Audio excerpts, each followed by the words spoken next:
21 अक्टूबर 1949 Israel के तेल अवीव शहर में एक बच्चे का जन्म हुआ। बच्चे के घर वाले उसे प्यार से बीबी कहकर पुकारने लगे। उस बच्चे के पिता बेंजियोन इतिहासकार थे। इसके साथ ही वो ज़ायोनिस्ट मूवमेंट के कट्टर समर्थक भी थे। ज़ायोनिस्ट मूवमेंट यानी यहूदियों का वो आंदोलन जिसके तहत यहूदी समुदाय के मानने वाले अपने लिए एक सुरक्षित और स्वतंत्र देश की मांग कर रहे थे। बेंजियोन मानते थे कि दुनिया ने हमेशा यहूदियों पर जुल्म ढाया, उनसे नफरत की है।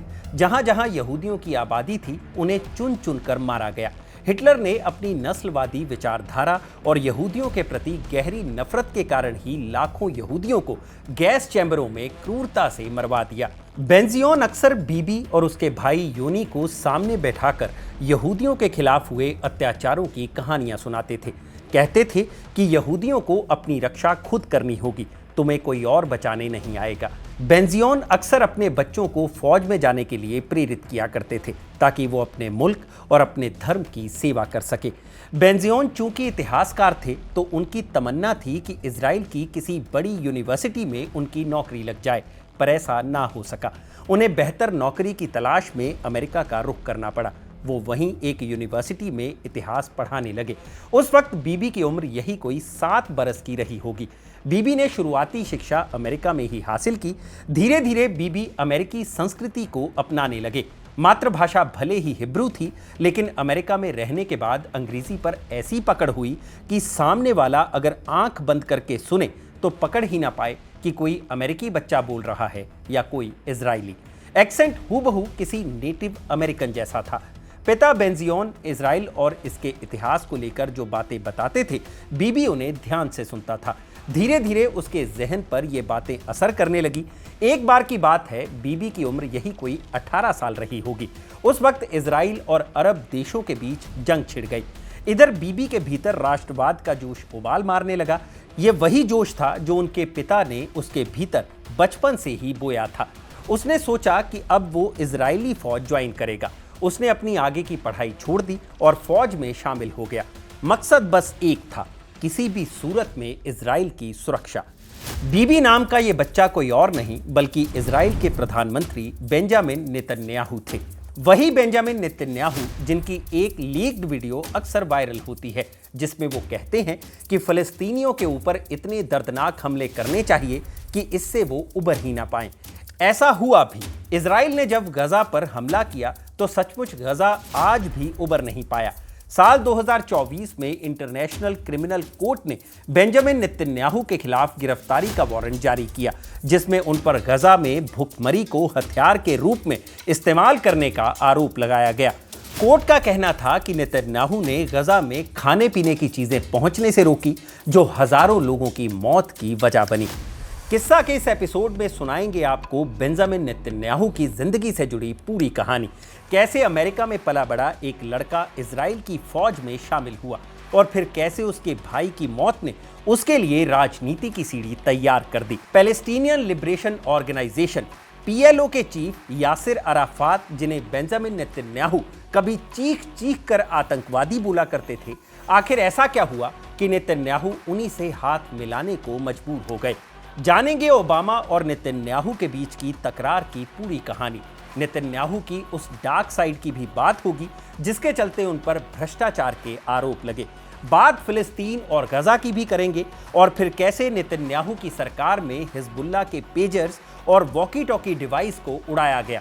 साथ ही उस वाकये को भी रिविजिट करने की कोशिश करेंगे जब जमीन के अंदर बेसमेंट में मीटिंग कर रहे हिजबुल्लाह चीफ हसन नसरुल्लाह को मौत के घाट उतार दिया गया। नमस्कार, मैं हूं भूपेंद्र सोनी और आप देख रहे हैं खबरगांव, और ये किस्सा है बेंजामिन नेतन्याहू का।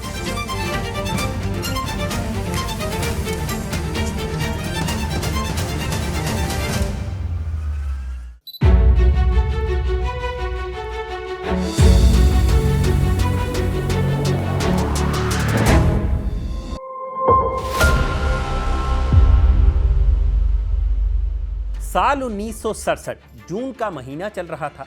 मिडिल ईस्ट की तपती जमीन पर बारूद की महक फैल चुकी थी।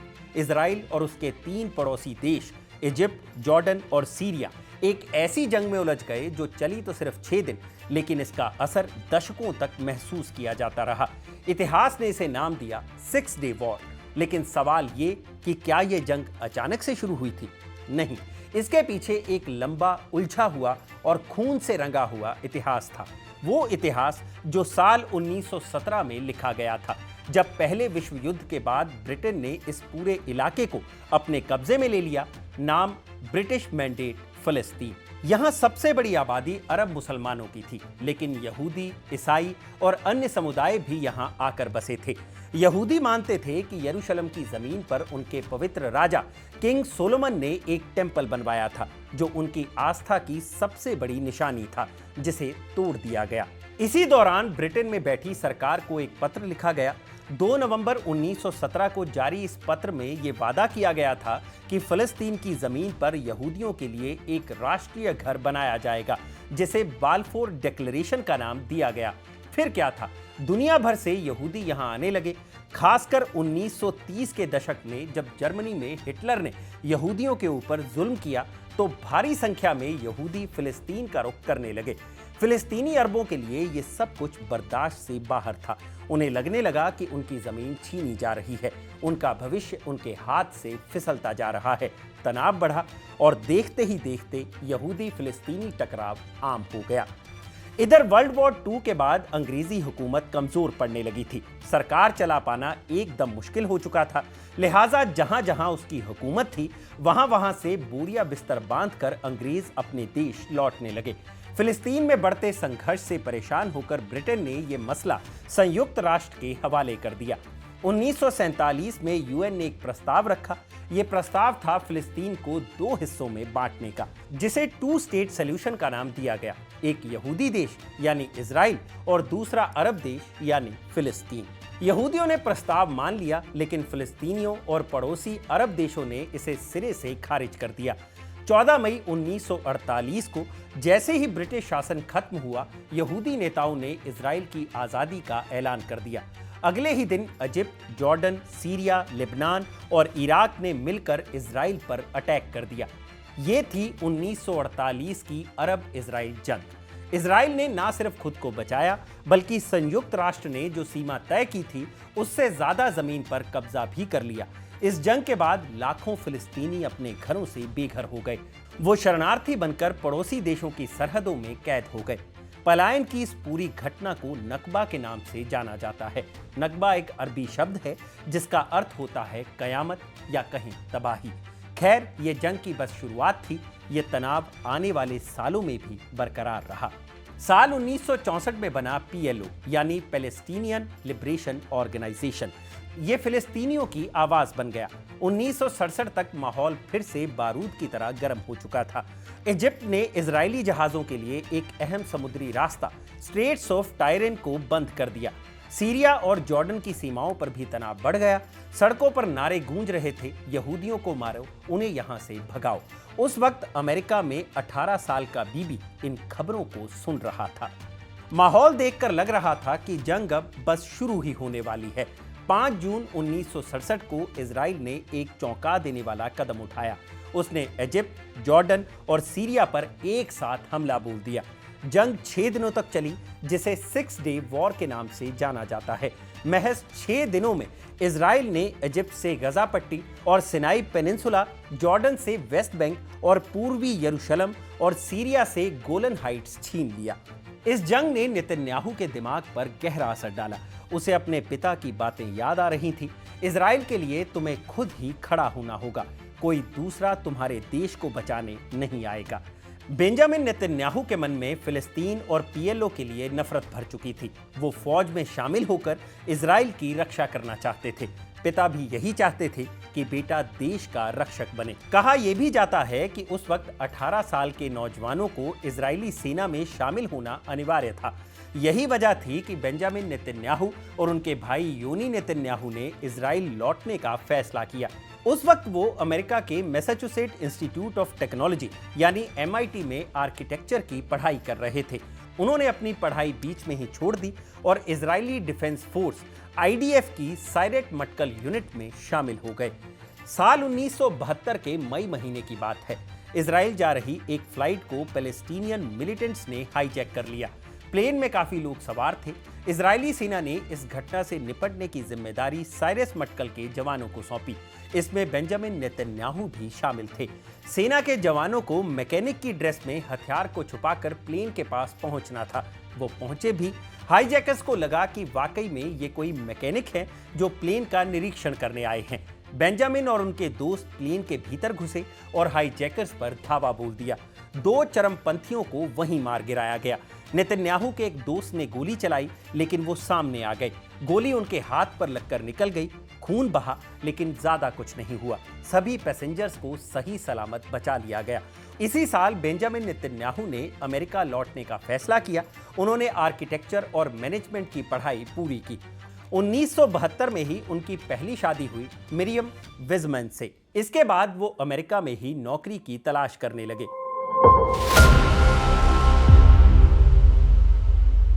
साल 1976 की बात है। इजराइल में एक ऐसा वीरता से भरा हादसा हुआ जिसने बेंजामिन नेतन्याहू की जिंदगी को हमेशा हमेशा के लिए बदल कर रख दिया। यह घटना क्या थी? हुआ यूं कि 27 जून 1976 का दिन था। Popular front for the liberation of Palestine यानी PFLP के चरमपंथियों ने एयर फ्रांस के एक विमान को हाईजैक कर लिया और उसे युगांडा के एंटबी हवाई अड्डे पर ले गए। विमान में करीब 248 यात्री मौजूद थे। इस स्थिति से निपटने के लिए इजरायली सेना ने ऑपरेशन एंटबी किया। इस ऑपरेशन की जिम्मेदारी साइरस मटकल यूनिट को दी गई, जिसका नेतृत्व बेंजामिन नेतन्याहू के भाई योनातान नेतन्याहू कर रहे थे। योनातान इजराइल में यूनी नाम से मशहूर थे। योनी के नेतृत्व वाली यूनिट डिकॉय कार के जरिए टर्मिनल में दाखिल हुई और सिर्फ 30 मिनट चले हमले में हाईजैकर्स को ढेर कर दिया।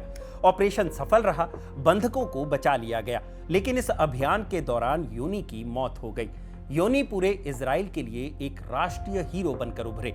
लोग अपने बच्चों के नाम योनी के नाम पर रखने लगे।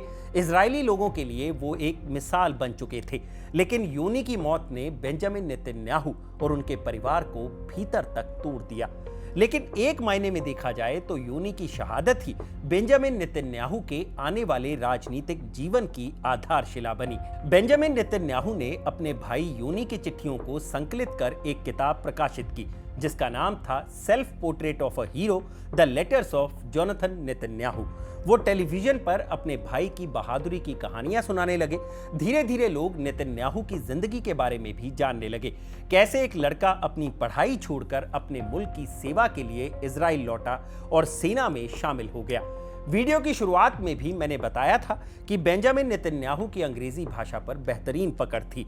जब वो अंग्रेजी में बोलते थे तो लगता था जैसे कोई अमेरिकी नागरिक बोल रहा हो। नेतन्याहू ने जब अमेरिकी टेलीविजन पर बोलना शुरू किया तो लोग उनके अंदाज और बातों में क्लैरिटी को पसंद करने लगे। धीरे धीरे नेतन्याहू की मौजूदगी अमेरिकी टेलीविजन पर बढ़ने लगी। वो लाइव शोज में इजराइल और फिलिस्तीन के बीच के विवाद को मुखरता से रखने लगे। उन्होंने इजराइल और फिलिस्तीन के बीच चल रहे तनाव को अमेरिकी टीवी पर मुद्दा बनाना शुरू कर दिया। भाई की मौत के बारे में टेलीविजन पर अपनी बात रखने का यह सफर एक अलग मोड़ ले चुका था। नेतन्याहू अब एंटी टेररिज्म एक्सपर्ट के रूप में खुद को पेश करने लगे थे। अपनी बात सलीके से रखना उनका हुनर था। धीरे धीरे अमेरिका में मशहूर होने लगे। नेतन्याहू रोजाना टीवी पर आते, इजराइल की वकालत करते और PLO की जमकर आलोचना करते। नेतन्याहू का कहना था कि इजराइल शांति चाहता है, लेकिन इस शांति के रास्ते में सबसे बड़ी बाधा है PLO, क्योंकि ये अलग देश की मांग करता है। अगर ये मांग जारी रही तो मिडिल ईस्ट में हिंसा और बढ़ेगी। बेंजामिन नेतन्याहू की अंग्रेजी पर पकड़ वैसे भी शानदार थी। अपनी बात बेबाकी से रख रहे थे। देखते ही देखते उन्हें अमेरिका में इजरायली दूतावास का स्पोक्स पर्सन बना दिया गया। नेतन्याहू अब और अधिक आत्मविश्वास के साथ PLO और उसके मुखिया यासिर अराफात को घेरने लगे थे। एक बार की बात है, बेंजामिन नेतन्याहू CNN टेलीविजन पर इजरायली दूतावास के प्रवक्ता बनकर आए थे। इस दौरान उन्होंने कहा कि पिछले 15 सालों में दुनिया भर में आतंकवाद अगर तेजी से बढ़ा है तो ये PLO की भूमिका के बिना मुमकिन नहीं हो सकता। नेतन्याहू के ऐसे ही वक्तव्यों ने अमेरिका में रह रहे यहूदियों के बीच उनकी लोकप्रियता काफी बढ़ा दी। 34 साल की उम्र में उन्हें संयुक्त राष्ट्र में इजराइल का एम्बेसडर बना दिया गया। अब वो गजा और वेस्ट बैंक पर हो रही आलोचना का बचाव कर रहे थे, क्योंकि इन दोनों इलाकों पर इजराइल ने 6 डे वॉर के दौरान कब्जा जमा लिया था। जिसके बारे में हमने पहले भी जिक्र किया है।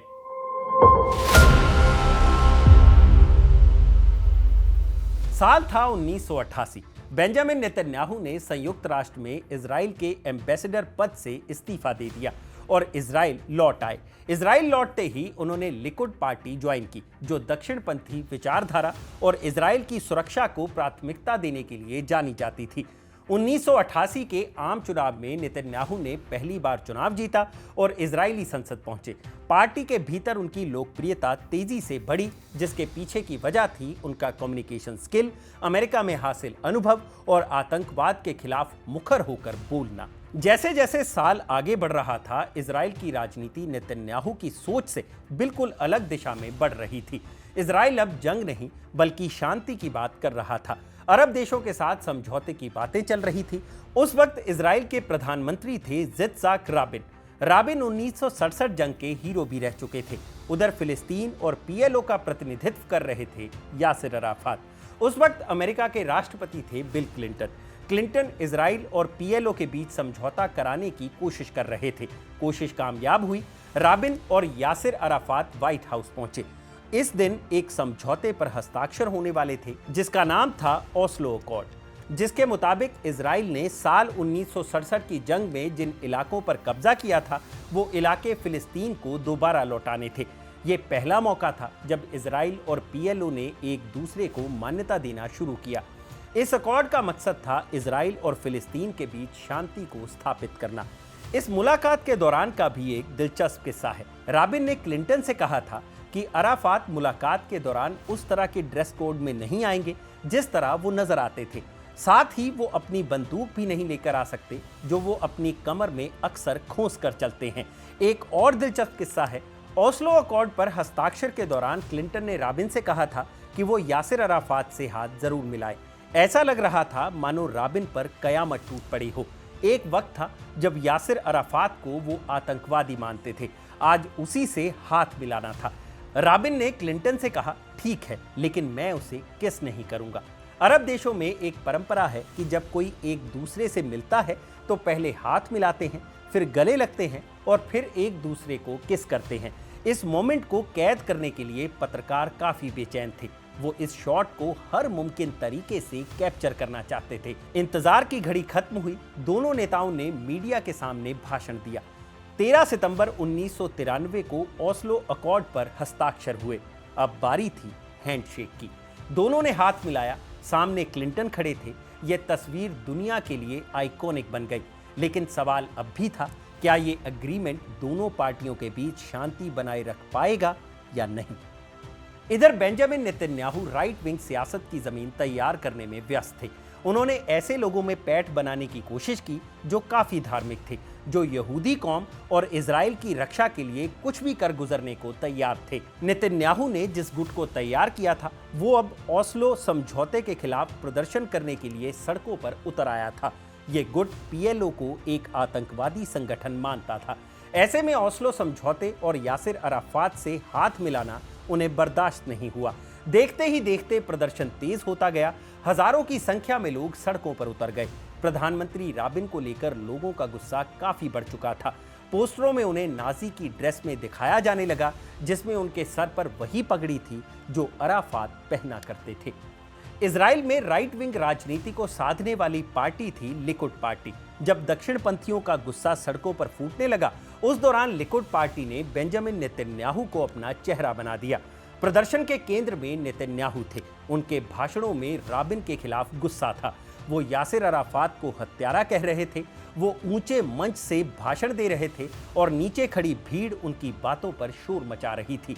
इस प्रदर्शन ने बेंजामिन नेतन्याहू का राजनीतिक कद काफी ऊंचा कर दिया था। लोगों के बीच उनकी लोकप्रियता तेजी से बढ़ने लगी थी। दिन यूं ही गुजरते गए। भीड़ का गुस्सा थमने को तैयार नहीं था। धीरे धीरे भीड़ प्रधानमंत्री राबिन के अपार्टमेंट तक पहुंच गई।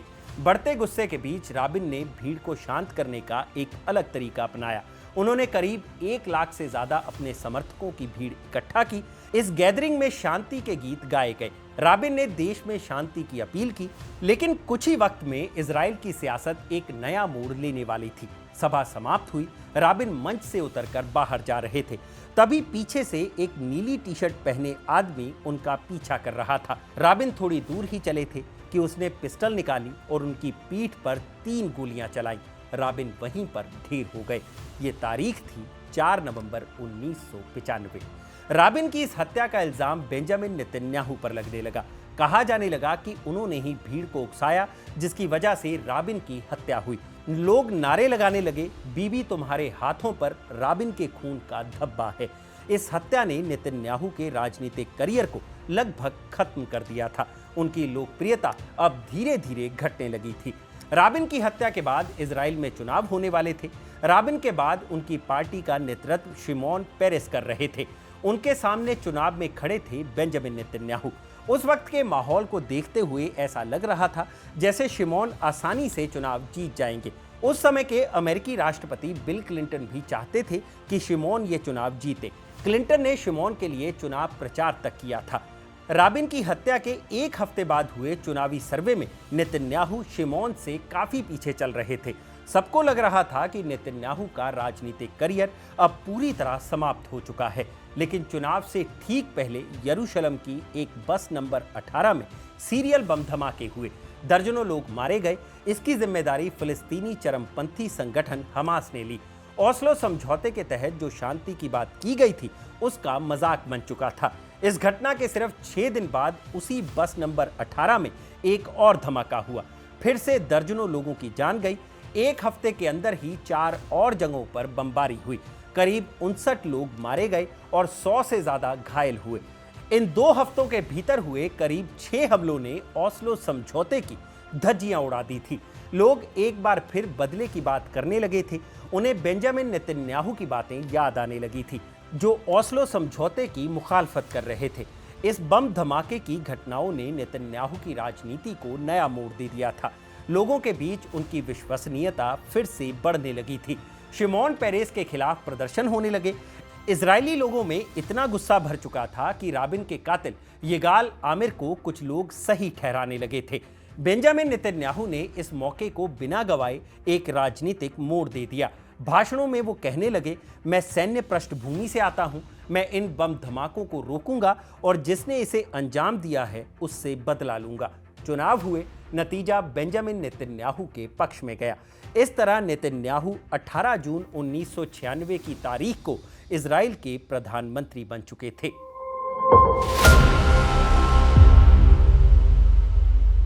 प्रधानमंत्री बनने के बाद नेतन्याहू के सामने भी वही वक्त आने वाला था जो कभी राबिन के सामने था, जब उनको भी अराफात के साथ अमेरिका के दबाव में समझौता करना था। प्रधानमंत्री बनने के 1 महीने बाद बेंजामिन नेतन्याहू अमेरिका के दौरे पर गए। उनके सामने बिल क्लिंटन थे, वही बिल क्लिंटन जो इजराइल चुनाव में उनके खिलाफ प्रचार कर रहे थे। दोनों के बीच मुलाकात हुई। बिल क्लिंटन ने बेंजामिन नेतन्याहू को ओस्लो समझौता बनाए रखने की सलाह दी और कहा कि वो पीएलओ के चेयरमैन यासिर अराफात से भी मुलाकात करें। मीटिंग के दौरान बेंजामिन नेतन्याहू आत्मविश्वास से भरे हुए थे। नेतन्याहू ने अमेरिकी राष्ट्रपति से कहा, आप मुझ पर छोड़ दीजिए, मुझे पता है अरब देशों से कैसे डील करना है। नेतन्याहू ने क्लिंटन के सामने साफ कर दिया कि उन्हें ओस्लो समझौते से आपत्तियां थी। ये आपत्ति तब भी थी जब पिछली सरकार ने इस पर हस्ताक्षर किया और अब भी है। जब ये मीटिंग खत्म हुई तो क्लिंटन मुड़े और अचानक बोले, ये क्या समझता है सुपर पावर कौन है। क्लिंटन ओस्लो को लेकर अपनी जिद पर अड़े थे। नेतन्याहू को आज नहीं तो कल इसे मानना ही था, क्योंकि ये वो वक्त था जब अमेरिका के बिना इजराइल का कोई वजूद नहीं था। आखिरकार ओस्लो समझौते पर बेंजामिन नेतन्याहू को क्लिंटन की जिद के आगे झुकना पड़ा। 4 सितंबर 1996 वो तारीख थी जब नेतन्याहू पहली बार पीएलओ के नेता यासिर अराफात से मिले, जिसके बाद मीटिंगों का एक लंबा दौर चला जो अगले 4 महीनों तक जारी रहा। फिर आई तारीख 14 जनवरी 1997, जब नेतन्याहू और उनका सबसे बड़ा दुश्मन यासिर अराफात आमने सामने खड़े थे। गजा में मीटिंग हुई, क्लिंटन साथ में थे। दोनों ने एक बार फिर एक समझौते पर हस्ताक्षर किए, जिसे हेब्रोन प्रोटोकॉल कहा जाता है। इजराइल ने हेब्रोन के वेस्ट बैंक शहर से अपने सैनिकों को हटा लिया। दोनों ने एक दूसरे से हाथ मिलाया। ये वही बेंजामिन नेतन्याहू थे जो कभी यासिर से हाथ मिलाने के लिए राबिन की आलोचना किया करते थे। यासिर अराफात को चिल्ला चिल्ला कर आतंकवादी कहते थे। आज वही शख्स उनके सामने खड़ा था। ये वही नेतन्याहू थे जिन्होंने कभी ओस्लो समझौते के खिलाफ लाखों लोगों को सड़कों पर इकट्ठा किया था। उनके सामने बड़ी बड़ी बातें कही थी, वो बातें अब धरी की धरी रह गई। इसके बाद नेतन्याहू और यासिर अराफात के बीच मुलाकातों का दौर चलता रहा। नतीजा ये निकला कि धीरे धीरे इजराइल की जनता के बीच बेंजामिन नेतन्याहू की लोकप्रियता घटने लगी थी। लोगों को लग रहा था कि नेतन्याहू जुबान के पक्के नहीं हैं। धीरे धीरे नेतन्याहू की सियासी जमीन पूरी तरह खिसकने लगी। तारीख थी 17 मई 1999। इस दिन चुनाव का परिणाम आने वाला था। पता लगने वाला था कि नेतन्याहू फिर से प्रधानमंत्री बनेंगे या उनके विरोधी। नतीजा आया, एहूद बराक चुनाव जीत गए। डाना वाइस बताती हैं कि चुनावी नतीजे आने के बाद नेतन्याहू उठे और कहा कि वो थोड़े वक्त के लिए राजनीति से दूरी बनाना चाहते हैं। डाना वाइस को लग रहा था कि शायद ये उनके राजनीतिक करियर का आखिरी वक्त था। अब शायद ही कभी नेतन्याहू इजराइल के प्रधानमंत्री बन पाएंगे। खैर, चुनाव के बाद बिल क्लिंटन एक बार फिर सामने आए। उन्होंने इजराइल और फिलिस्तीन के बीच अंतिम शांति समझौता कराने की कोशिश की। एक जगह थी कैंप डेविड, जहां इजरायली प्रधानमंत्री एहूद बराक और यासिर अराफात को आमने सामने बैठाया गया। बिल क्लिंटन भी इसमें शामिल थे। एहूद बराक तेज तर्रार नेता थे। उन्होंने अराफात के सामने एक प्रस्ताव रख दिया। प्रस्ताव ये था कि गजा को इजराइल को सौंप दिया जाए और वेस्ट बैंक के करीब 92% हिस्से को भी इजराइल को दे दिया जाए। मांग सुनकर अराफात के होश उड़ गए। उन्होंने प्रस्ताव को सीधे ठुकरा दिया। अराफात ने कहा, अगर मैंने ये प्रस्ताव स्वीकार कर लिया तो क्या आप मेरी अर्थी के पीछे चलना चाहेंगे? मोटे तौर पर बात यह थी कि कैंप डेविड शांति वार्ता का कोई नतीजा नहीं निकला। उल्टा दोनों देशों के बीच तनाव दिन ब दिन बढ़ता गया।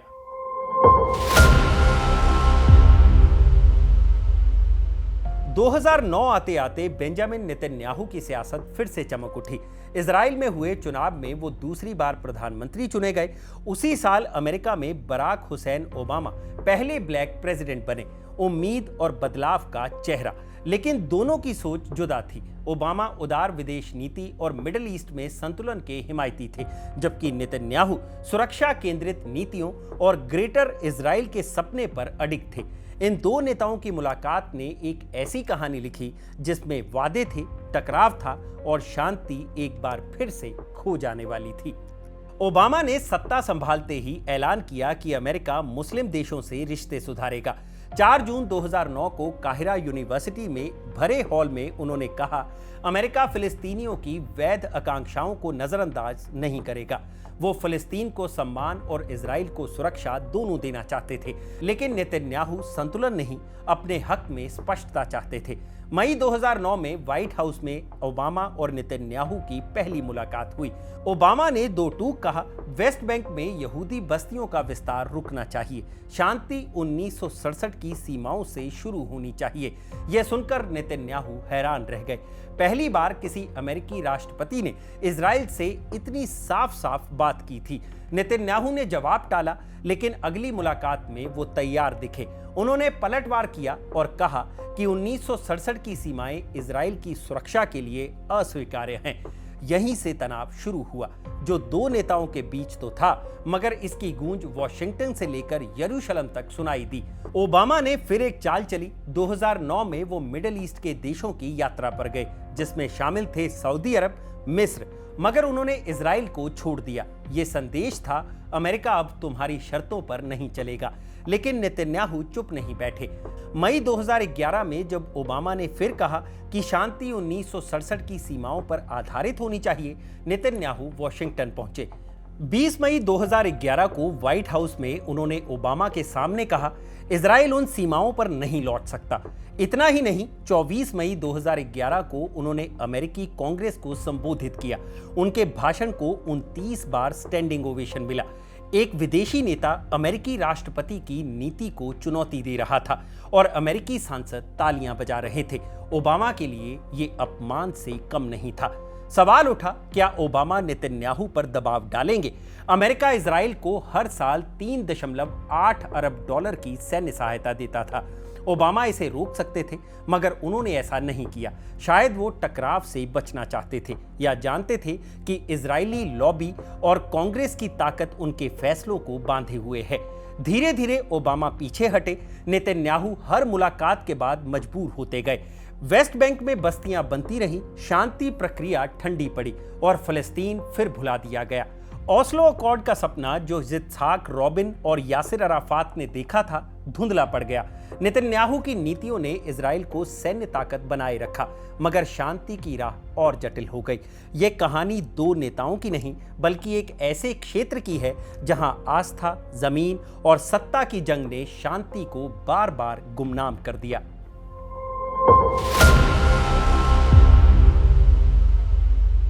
बराक ओबामा और बेंजामिन नेतन्याहू के बीच तनाव पहले से ही चरम पर था।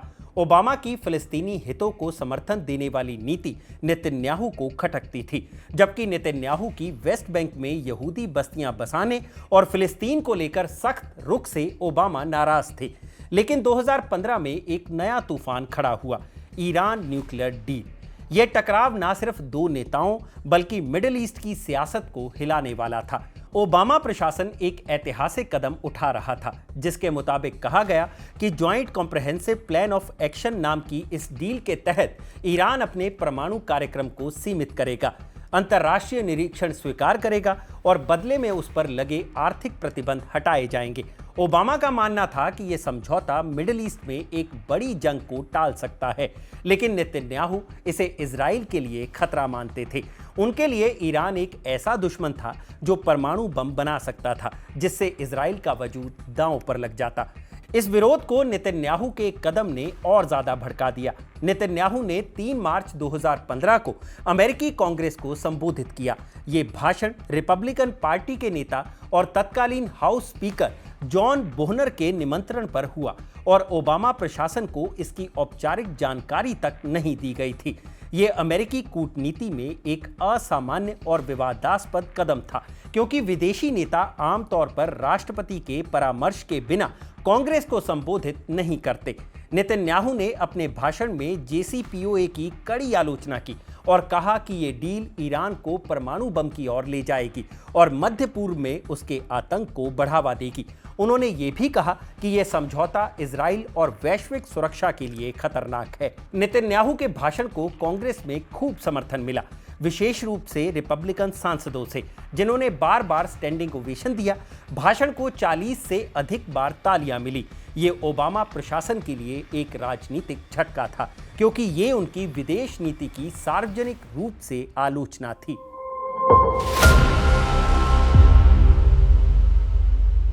कभी इजराइल की राजनीति का अडिग चेहरा रहे बेंजामिन नेतन्याहू अब खुद इतिहास के सबसे कठिन सवालों से घिरे पड़े हैं। एक समय था जब वो खुद को राष्ट्र का रक्षक बताते थे, आतंक से लड़ने वाला, सीमाओं की हिफाजत करने वाला एक मजबूत नेता। लेकिन 2019 में सब बदल गया। भ्रष्टाचार के 3 बड़े मामलों, केस 1000, 2000 और 4000 ने उन्हें सियासत की ऊंचाई से अदालत की दहलीज पर लाकर खड़ा कर दिया। केस 1000 में नेतन्याहू और उनकी पत्नी सारा पर आरोप है कि उन्होंने हॉलीवुड निर्माता अर्नॉन मिल्चन और ऑस्ट्रेलियाई अरबपति जेम्स पैकर से करीब $1,95,000 कीमत के गिफ्ट्स लिए, जिनमें शामिल थे महंगे सिगार, शैंपेन और गहने। बदले में नेतन्याहू ने कथित तौर पर इनके बिजनेस को इजराइल में फलने फूलने में मदद की, साथ ही टैक्स में भी छूट दी। केस 2000 ने तस्वीर और साफ कर दी। नेतन्याहू ने येदियोत अहरोनोत अखबार के मालिक अर्नॉन मोजेस से एक डील की बात की। वो मोजेस की तारीफों से भरी हेडलाइन चाहते थे। बदले में वादा किया गया कि एक ऐसा कानून लाया जाएगा जो मोजेस के प्रतिद्वंदी अखबार इजराइल हयोम को कमजोर कर दे। ये डील सत्ता और मीडिया के बीच का सौदा थी। लेकिन सबसे गंभीर मामला था केस 4000। इसमें नेतन्याहू पर आरोप लगा कि उन्होंने बेजेक टेलीकॉम के मालिक शॉल इलोविच को $50 करोड़ के सरकारी फायदे दिलवाए ताकि इलोविच की वेबसाइट वाल्ला पर उनकी चमकदार छवि बनाई जा सके। इन 3 मामलों में नेतन्याहू पर रिश्वत, धोखाधड़ी और जन विश्वास तोड़ने जैसी गंभीर धाराओं में आरोप लगे। अगर आरोप साबित हुआ तो उन्हें 10 साल तक जेल की सजा हो सकती है, लेकिन नेतन्याहू ने हर आरोप को खारिज किया। उन्होंने कहा कि ये मुझे सत्ता से हटाने की साजिश है।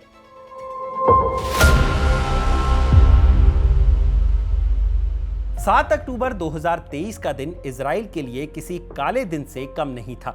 इस दिन गजा में बैठे चरमपंथी संगठन हमास ने इजराइल पर बड़ा हमला कर दिया। इस हमले में 100 से ज्यादा इजरायली मारे गए और लगभग 250 नागरिकों को हमास ने बंधक बना लिया। हमले के तुरंत बाद इजराइल ने गजा पर जवाबी कार्रवाई शुरू कर दी। ये हमले लगातार जारी रहे। मीडिया में छपी रिपोर्ट्स के मुताबिक इजरायली हमलों में गजा के करीब 41,000 नागरिकों की जान चली गई। लाखों की संख्या में लोग जख्मी हो गए। इन मृतकों और घायलों में बच्चे, जवान, औरतें सभी शामिल थे। खबरें ये तक आई कि गजा में लोग भूखमरी का शिकार हो रहे हैं और धीरे धीरे अपनी जान गंवा रहे हैं। बीते साल अमेरिका के 99 डॉक्टरों ने तत्कालीन राष्ट्रपति जो बाइडेन और उपराष्ट्रपति कमला हैरिस को एक पत्र लिखा। ये वो डॉक्टर्स थे जिन्होंने गजा में हेल्थ प्रोफेशनल के तौर पर काम किया था और वहां की तबाही को अपनी आंखों से देखा था। अपने पत्र में उन्होंने लिखा कि उन्होंने गजा में 254 दिनों तक वॉलंटियर के तौर पर काम किया। डॉक्टरों ने लिखा कि अगर गजा में मरने वालों का सही अनुमान लगाया जाए तो ये संख्या 1,25,000 से भी ज्यादा हो सकती है। गजा की कुल आबादी का 5.5% से ज्यादा हिस्सा पूरी तरह से मिट चुका है। डॉक्टरों ने चेतावनी दी कि अमेरिका जिन हथियारों की सप्लाई इजराइल को कर रहा है, उन्हीं हथियारों से हजारों मासूम बच्चे और औरतें मारी जा रही हैं। उन्होंने लिखा कि गजा इस वक्त भूखमरी की सबसे बुरी स्थिति से जूझ रहा है। डॉक्टरों ने कहा कि हमारे पास संसाधनों की कमी नहीं थी, लेकिन हमारा अपना वजन भी कम होता चला गया। वहां की माओं के स्तन सूख गए हैं, बच्चे बिना दूध के मर रहे हैं। हमने कुपोषण से सूख चुकी माओं को जहरीले पानी में दूध मिलाकर अपने बच्चों को पिलाते देखा है। इन डॉक्टरों का बाइडेन को लिखा गया पत्र ये बताने के लिए काफी है कि उस वक्त गजा किन हालातों से गुजर रहा था। 21 नवंबर 2024 को इंटरनेशनल क्रिमिनल कोर्ट यानी आईसीसी ने नेतन्याहू और पूर्व रक्षा मंत्री योआव गैलेंट पर गजा युद्ध में युद्ध अपराध और मानवता के खिलाफ अपराधों का आरोप लगाया। आईसीसी का कहना था कि नेतन्याहू ने 8 अक्टूबर 2023 से 20 मई 2024 तक गजा में भूखमरी को युद्ध का हथियार बनाया, आम नागरिकों पर जानबूझकर हमले किए और जरूरी चीजों जैसे कि खाना, पानी, दवाओं की आपूर्ति रोक दी। इस दौरान हजारों लोगों की मौत हुई। आईसीसी ने नेतन्याहू के खिलाफ गिरफ्तारी वारंट जारी किया। इतिहास में पहली बार किसी इजरायली प्रधानमंत्री के खिलाफ इतना बड़ा कदम उठाया गया था। नेतन्याहू ने इसे यहूदी विरोधी बताया और कहा कि यह इजराइल के आत्मरक्षा के अधिकार पर हमला है।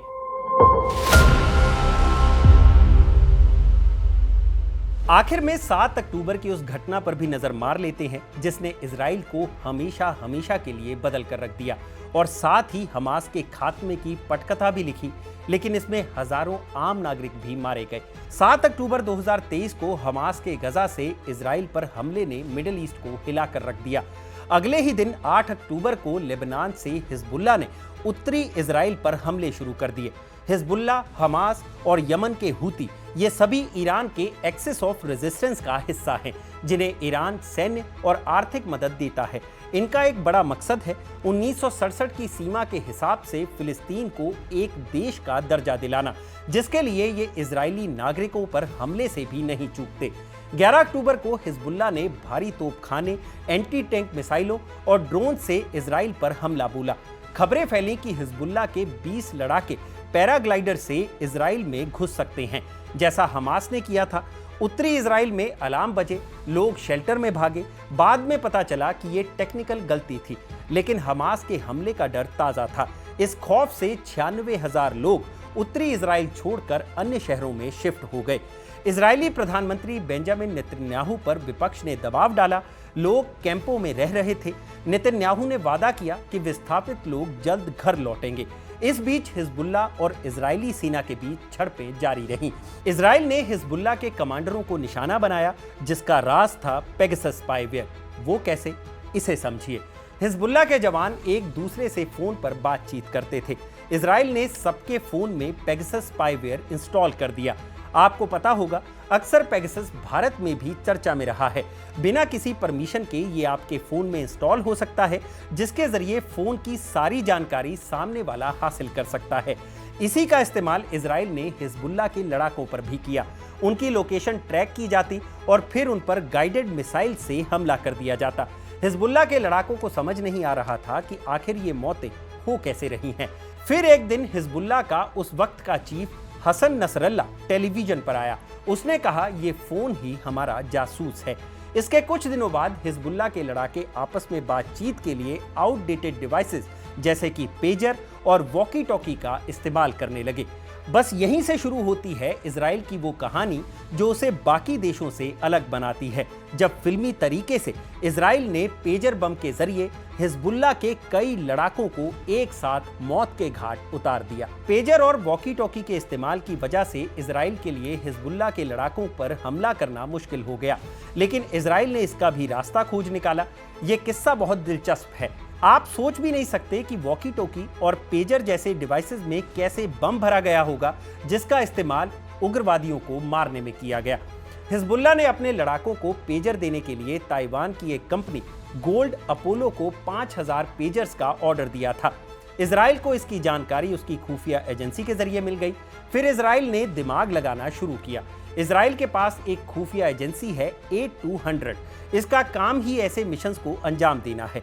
इस एजेंसी ने पहले से ही अलग अलग देशों में कई शेल कंपनियां बनाकर रखी हुई थी, ताकि कभी इस तरह का मामला आए तो वो उससे निपट सके। A200 ने हंगरी की राजधानी बुडापेस्ट में BAC कंसल्टेंट नाम से एक शेल कंपनी रजिस्टर करवा रखी थी। इजराइल को पता चल चुका था कि हिजबुल्ला ने गोल्ड अपोलो कंपनी को पेजर्स का एक बड़ा ऑर्डर दिया है। अब इजराइल की जो शेल कंपनी BAC कंसल्टेंट थी, उसने ट्रस्ट बिल्ड करने के लिए पेजर बनाना शुरू कर दिया, क्योंकि वो गोल्ड अपोलो से डील करना चाहती थी। इसलिए उसने पेजर बनाने का व्यापार शुरू किया। कुछ वक्त बाद इजराइल अपनी BAC कंसल्टेंट का पोर्टफोलियो लेकर गोल्ड अपोलो के पास पहुंचा। कहा, हम भी पेजर बनाते हैं, आप हमें कुछ ऑर्डर दे दीजिए, हम प्रोडक्ट बनाएंगे, आपकी कंपनी का लेबल लगाकर इसे मार्केट में बेचेंगे। पहले तो गोल्ड अपोलो ने मना कर दिया, लेकिन इजराइल ने ऐसी डील ऑफर की कि गोल्ड अपोलो मान गया।